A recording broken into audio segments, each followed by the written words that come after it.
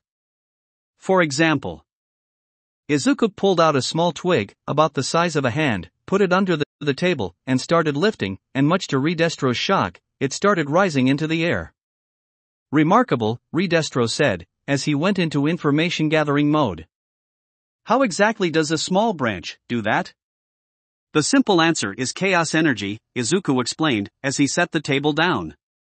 "Recently, a new energy was discovered. Energy similar to what quirks give off.